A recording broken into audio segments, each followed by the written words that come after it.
everybody, my name's Lynn O'Donnell. I'm an accredited, qualified mindfulness-based stress reduction teacher and also a mindfulness-based cognitive therapy teacher. And yet I call myself the mindful delinquent. So why is that? Well, it's because actually I'm not really the sort of person that is drawn to this stuff, really.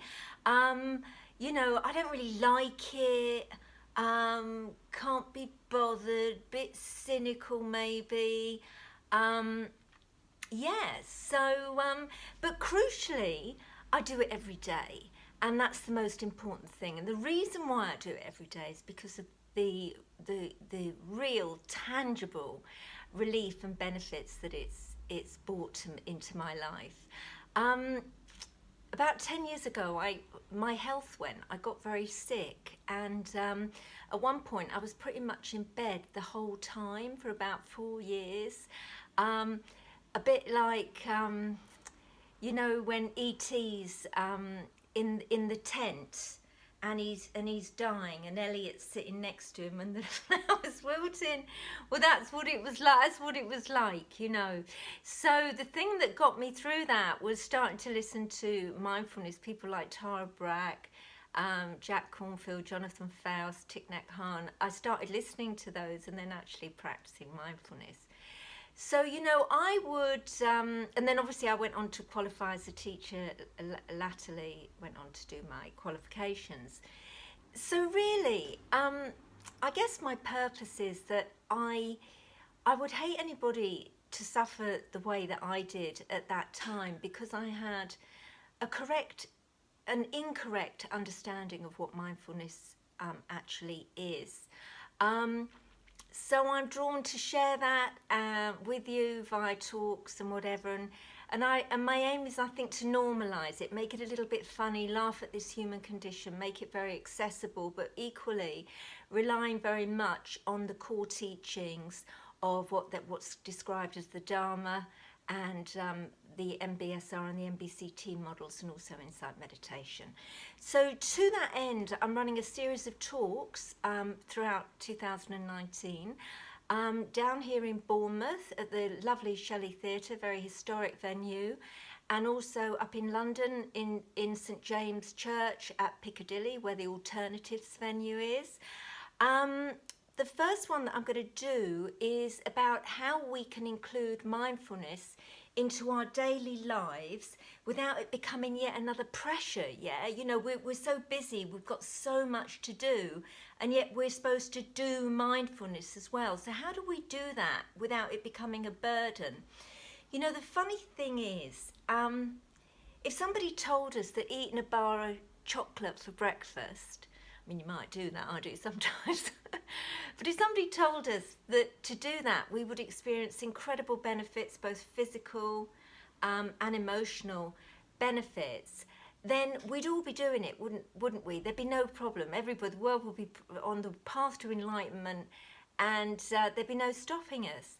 So what's the difference with mindfulness? Why do so many of us start off with good intentions, like you might have done at the beginning of this year, and maybe find ourselves dwindling off with the practice? Well, there are three main obstacles that we meet when we sit and turn our attention inwards. Essentially, that's what mindfulness is. We focus our attention into the body. The body, of course, can only exist in the present moment. It's not like the mind, which is thinking of the future and the past and trying to figure things out. So when we do that thing called mindfulness, we meet these three scenarios, obstacles really.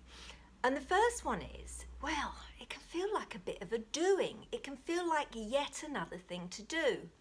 And there's a paradox there, because to get into this being state, the present moment, we have to do it, don't we? We have to make a decision to take some action, i.e. sit or lie down, to get into this being state. So it's important to recognise the paradox there. And this especially applies to a sitting meditation. And it's important to remember that this practice, which came about originally through the Buddha and his teachings, it was designed to ease our suffering, not to add to it. So if you find yourself meditating like this, which is basically how I did it for the first few years, and you're not getting any relief from it, then it's possibly to readjust your understanding will really help. Secondly, what we encounter when we turn our attention inwards is discomfort and pain. Oh, not nice, you know. Our minds are designed to notice what's wrong. So therefore, the first thing we're going to notice is any emotional or physical pain. And it's important to recognise that's completely normal as well. This is the human experience, and your mind is only doing what it's been evolutionarily, I can never say that, designed to do. We can also have incorrect expectations around this because we've been marketed with mindfulness, haven't we? We've been shown all those pictures of little doves in the sky and still lakes, and also, most importantly, actually, the thing that can mislead us, I think, is those pictures of very beautiful people sitting, looking so tranquil and still on the outside.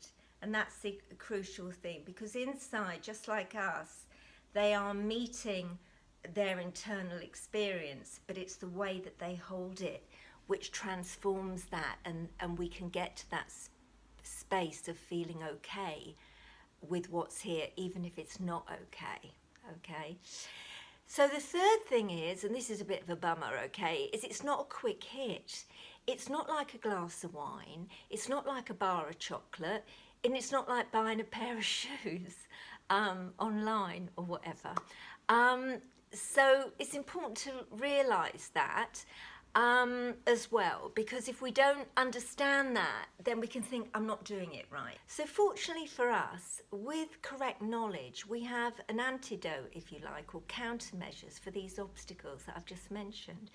The first one is we can start our mindfulness practice with being mindful throughout the day, being in a mindful state. So it's not a thing to do, we just change and adjust our way of being.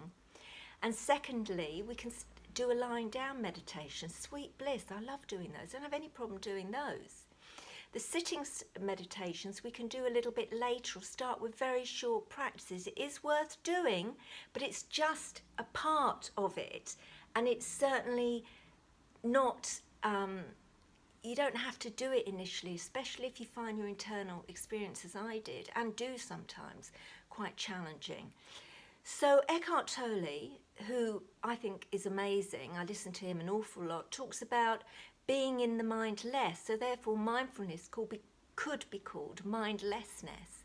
And that is actually what we're aiming to do. We need to come out of the thinking mind and come into the body, because this is where the present moment lies. This is where the relief is. And we can do this as we go about our day, just by feeling our feet on the floor as we're walking around. Very powerful, I have to tell you. Secondly, in terms of the pain and discomfort that we can experience, and probably will experience when we turn our attention inwards, is we can understand that this is absolutely and completely normal. Absolutely and completely normal.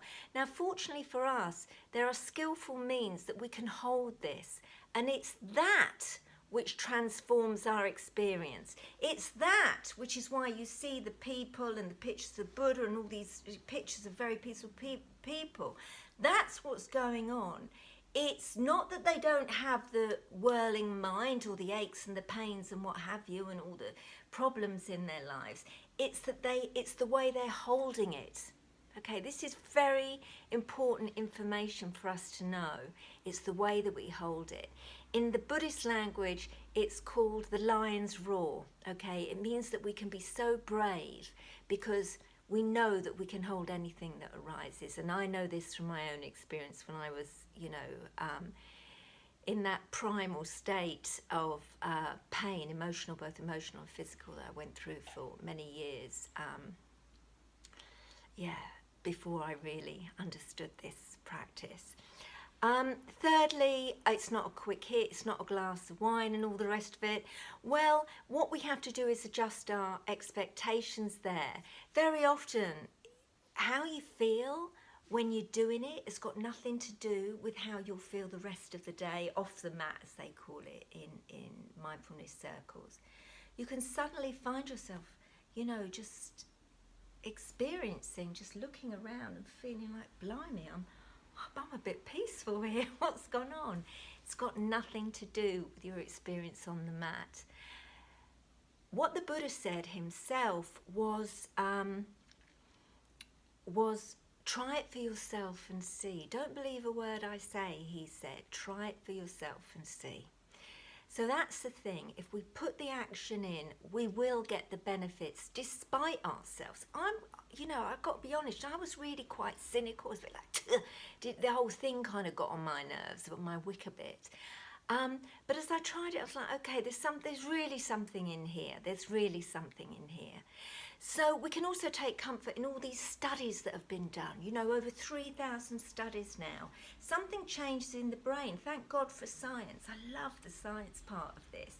We know the frontal cortex thickens. We know the amygdala gets thinner, the kind of fight or flight, holy kind of response that we have.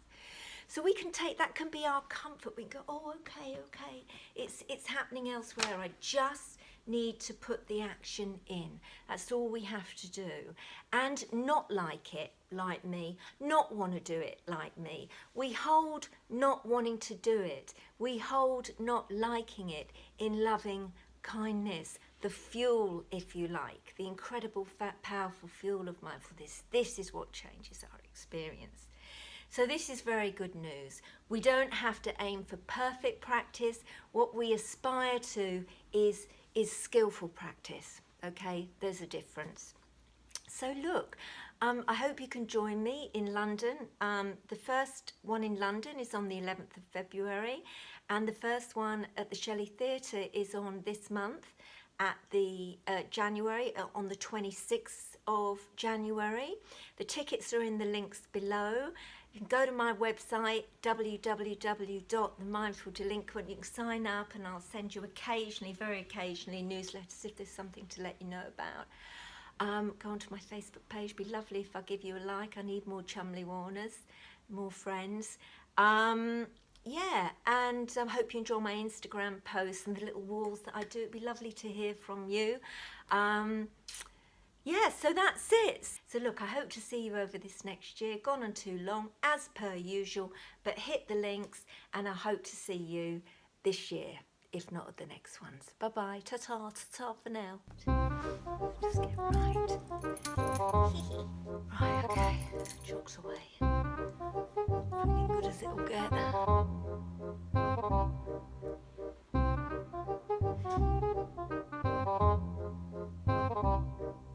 We can...